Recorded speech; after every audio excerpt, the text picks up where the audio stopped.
Welcome to Conversations with Keys. I'm your host tonight, Mickey Gagnon. We're here with potential state senate candidate, Tom Keys. Tom, how you doing? I'm good. Thank you for having me, Mickey. Oh, you're very welcome. Tom, tell us about yourself.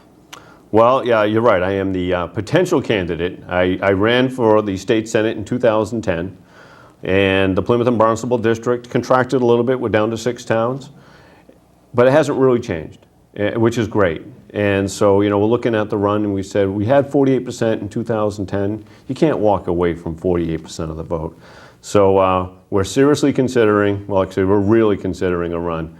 And a little bit about my background. I was 6 years on the Board of Selectmen, 4 years on economic development, 4 years with the county, cemetery commissioner, you name a board or committee, I've been involved.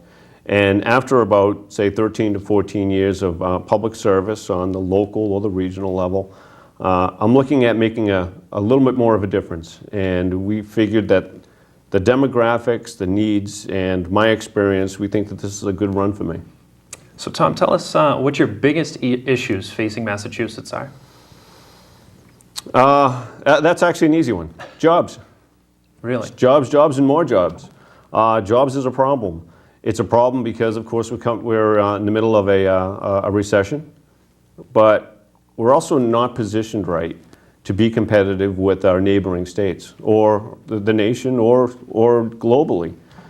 We have extremely high unemployment numbers, but if you look at where we are in regards to, say, health insurance, again, it makes us very uncompetitive. If you look at our taxes on business, again, uncompetitive. And so when you look at what the legislature can do for business, they don't create jobs. They create the climate for the business community. And the climate right now is we're at a serious disadvantage. And all we have to do is look recently at the businesses that have left Massachusetts. And over the last 20 years, we've lost a third of all of our corporate offices. With that went 250,000 jobs. This isn't companies that went out of business or went off to China. These are companies that they're still around, but they left the state. They went to Rhode Island and New Hampshire. Recently, Fidelity, which is a homegrown company, went to Rhode Island and New Hampshire.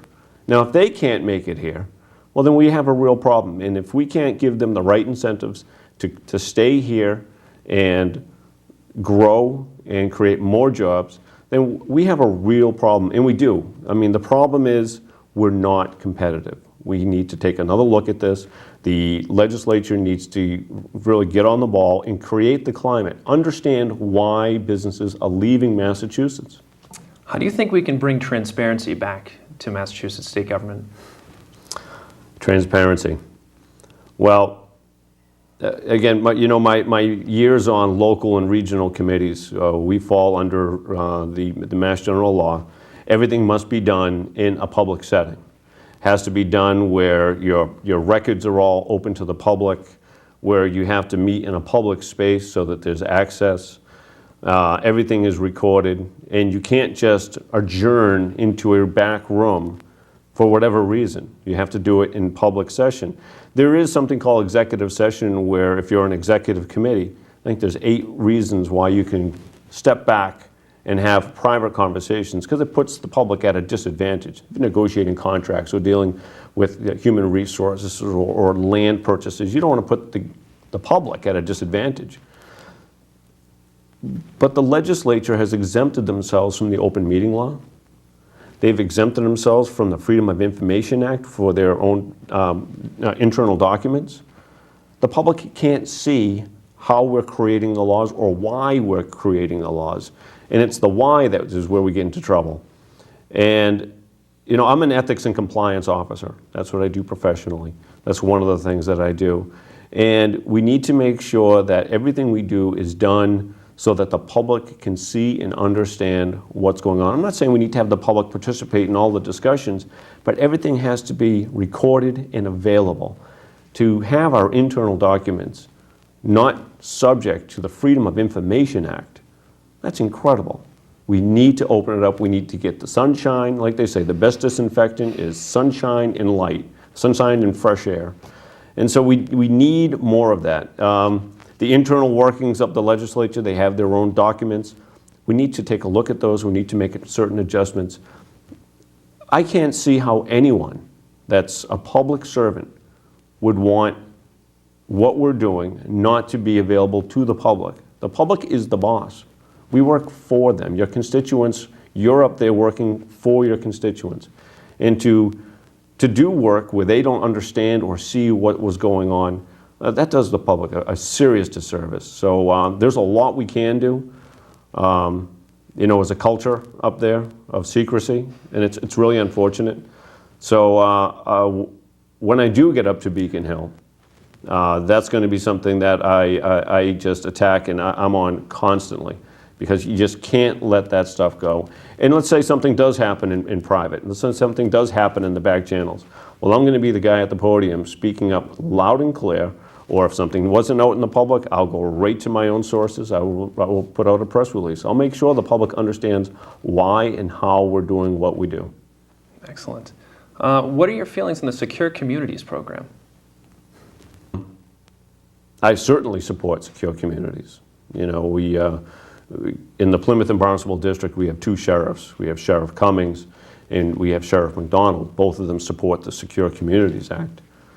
We have a corner office up at Beacon Hill that, although he says eventually we have to go this route by law, it's a federal law, we don't have to yet, and it's coming soon.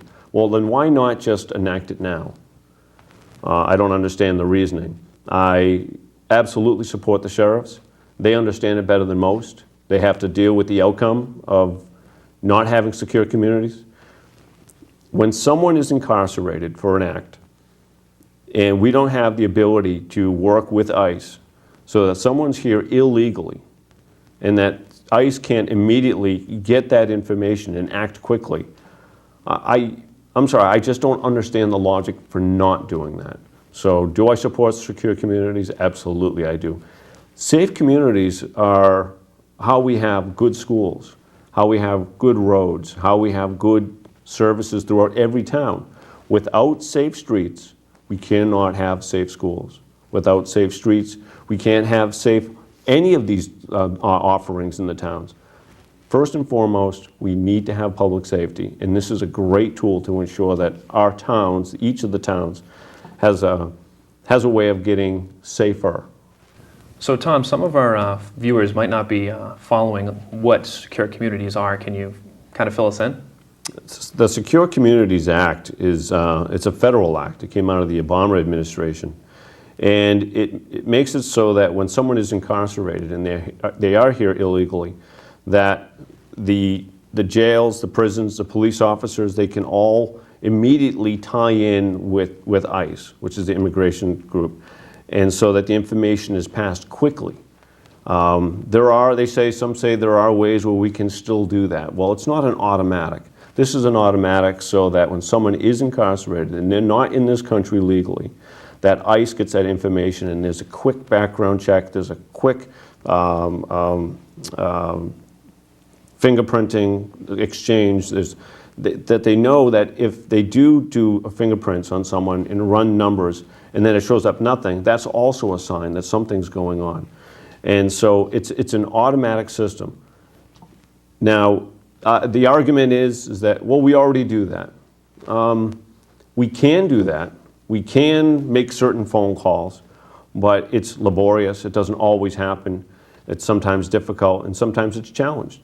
So this is an automatic process so that when someone is incarcerated and they are here illegally, that the connection between law enforcement and ICE is happening. Now, speaking of illegal immigrants, do you feel the state should give illegal immigrants in-state tuition breaks? I honestly don't even understand that one. You know, I've been hearing this for years. A lot of people have been talking about this, where someone that's in our school systems right now, that is here illegally, by illegal means, the parents came here illegally, that when they graduate, they get an opportunity to get a reduction in tuition cost, which is the in-state tuition, which is if you're a resident of Massachusetts, if you go to one of our state schools, you get a break. You don't pay the same amount that someone, say from New Hampshire that comes in, or from Nebraska that comes to one of the Massachusetts state schools. that a resident of Massachusetts can get a break. And why is that? Well, the residents of Massachusetts are paying the taxes that support these state schools. Now, in-state tuition for illegals, I certainly do not support that. I think it's an incentive. I think it incentivizes bad behavior. It gives more reason for people to break the law and come here illegally because they can reap that benefit. So I certainly do not. And we shouldn't do anything that would be an incentive to illegal behavior. Do you think the Senate should reduce the cooling off period in the gambling bill? No. No. You know, the gambling bill has been a heated discussion for many years now. And it just got passed. And there's discussion that some individuals that passed it could leave a position in the State House and take a position with casinos. Now, one of the representatives stood up and said, there needs to be a cooling off period before we vote so that someone that voted on allowing this new activity of gaming in Massachusetts, that individual can't just then transition into the job. It's a perception that maybe they could have voted that way for that purpose. And we can understand it. You know, one thing about the world of ethics and compliance, and that's the world that I'm in, is that you need to guard against perception. Perception is very important. When you're dealing with the public and they can perceive that there's something ethically challenged going on, they needed to guard against that. So when this representative stood up and said we need to have a cooling off period of multiple years, I got that. I understand where he was going with this. That's not to say that there were representatives that were going to do this. No one's challenging that. No one's making charge to individuals that they voted for gaming in Massachusetts so that they could now receive this sweetheart deal or a job. That charge has not been made. But the perception to the public could be that this individual could. And to put a 3-year cooling off period in, I think is certainly appropriate. It could be longer. But it did get watered down. It did get reduced down to 1 year. That's better than no years, but I think it's unfortunate. It sends out a message. Even the battle to bring it down to 1, and I understand the arguments that were made, saying that how dare people challenge our integrity, that we would do such a thing. Again, in the world of ethics and compliance, you need to guard against the perception. And it could be perceived that individuals could vote for new gaming for their own self-interest when they leave the legislature. So I understand that, and I think that was an unfortunate discussion, and I think it's unfortunate they brought it down to 1 year. The whole situation was unfortunate, and earlier you had asked me about transparency in government, and this is the perfect example.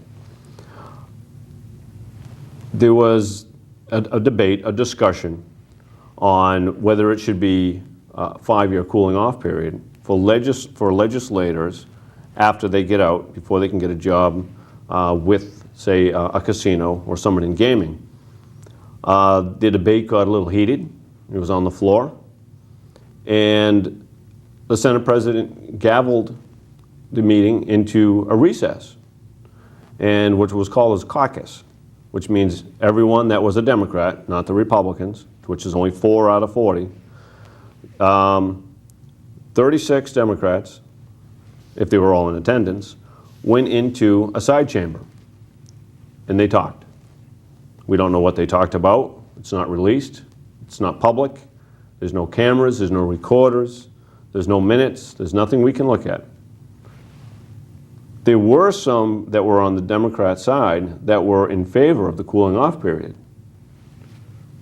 All of a sudden they came back out of chamber and they just passed a 1-year cooling off period. No discussion. That's what we're talking about with transparency. Now, was that illegal? Apparently not. It's legal for them to do such a thing, to go into caucus. Now, what happened? We don't know.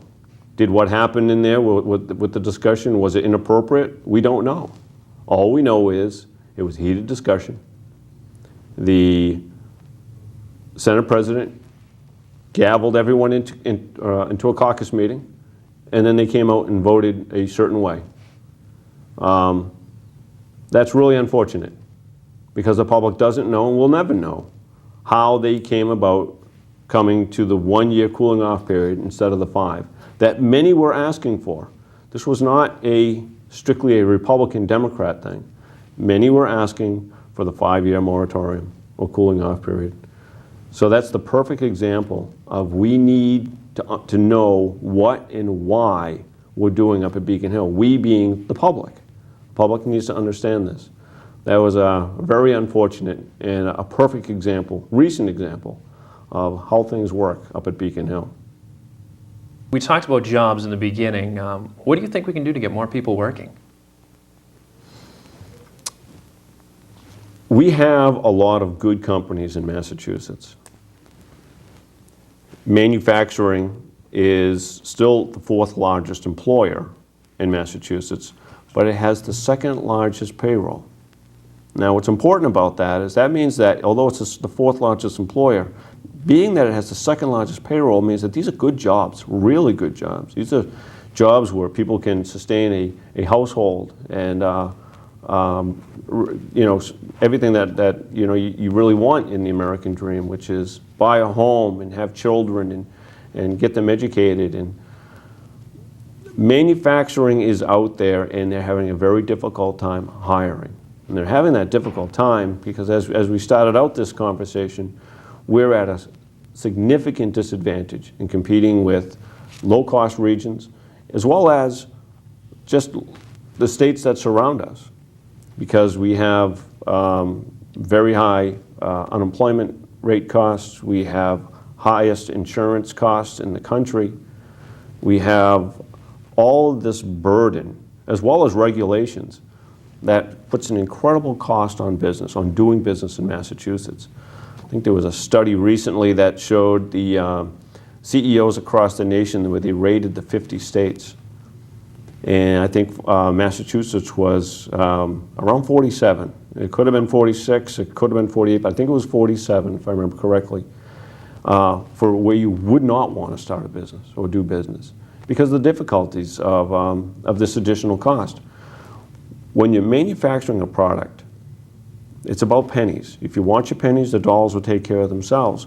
But when you're manufacturing a product and you can make this paper for, say, 10 cents in Texas, but if you come to Massachusetts and that paper costs you 12 cents, that may not sound like a lot, but when you're making millions of sheets of paper, that adds up really fast. And that means that you now have to have either less employees to produce the same amount of product, or you're just not even going to try. You're going to go to where the low-cost region is, or one of the neighboring states, and let's say you're in a neighboring state, let's say New Hampshire or Rhode Island, New York, or a state that borders Massachusetts. And individuals realize that Massachusetts does have great institutions for higher learning, and that gives us an advantage there for having a workforce that's desirable. If you start a business in Rhode Island, you can draw people out of Massachusetts to work for you. Same with New Hampshire. And that's exactly what Fidelity did do. So the way we increase jobs is allow the business community to have more breathing room, have those advantages, reduce the corporate tax, work with the healthcare issue so that we don't have to provide full health care to a 22-year-old coming into a job where they have this incredible health cost that they're not going to use it. We need to have in our health plan what they call a cafeteria plan. So that, yes, if you're a person that has a family and you want the family plan, the cost is this.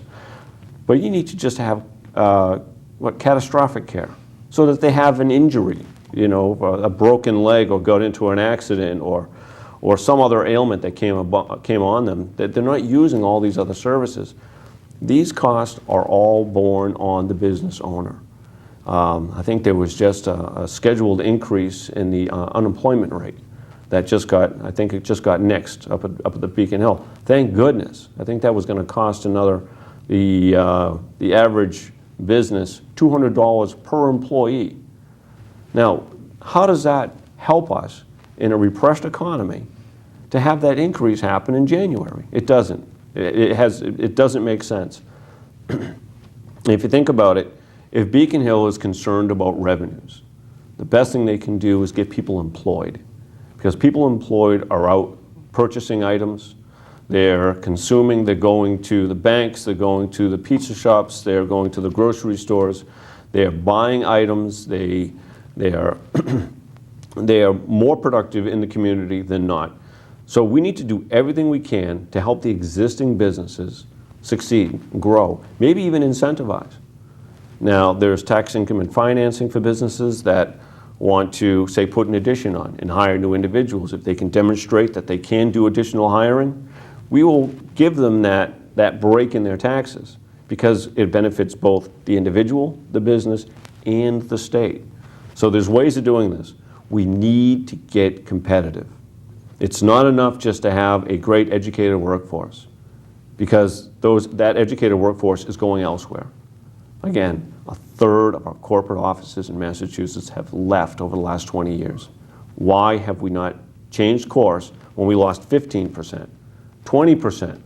We're not changing course. As a matter of fact, the regulations change on an annual basis. It's very difficult. Another thing that people don't realize is, yes, there's taxes and there's known costs, but the state changes its regulations all the time. So if you're, say, a small business, let's say you're 50 employees, maybe 100 employees, you don't have additional, non-value-added staff just walking around waiting to do certain activities. And so when they're doing their numbers at the end of the year, businesses are hoping that when they get audited that they did the right thing, because it changes sometimes mid-year or every year, and that's very difficult. The HR costs on businesses is a big problem, and every additional cost to business means one less person is going to be hired, one upgrade to the equipment is going to be delayed, software is going to be delayed, and when we do all those things, it's not just that business that's hurt. It's the provider of all of these items. One manufacturer with 100 employees is going to have a list of probably 800 vendors that supply them with gloves and light bulbs and cleaning solutions, as well as software and hardware and capital equipment. So we need these companies to grow, because just that one sector of manufacturing growing means all of the suppliers are going to grow, as well as the food industry, the painting and construction industries. So we need to do all we can to get the burden of government interference off of business. That's not to say we let them do whatever they want, but we've gone too far. We need to get at least competitive. Tom, I want to thank you for coming out tonight. Thank you, Mickey. Potential state Senate candidate Tom Keys. This has been Conversations with Keys. Thanks for watching.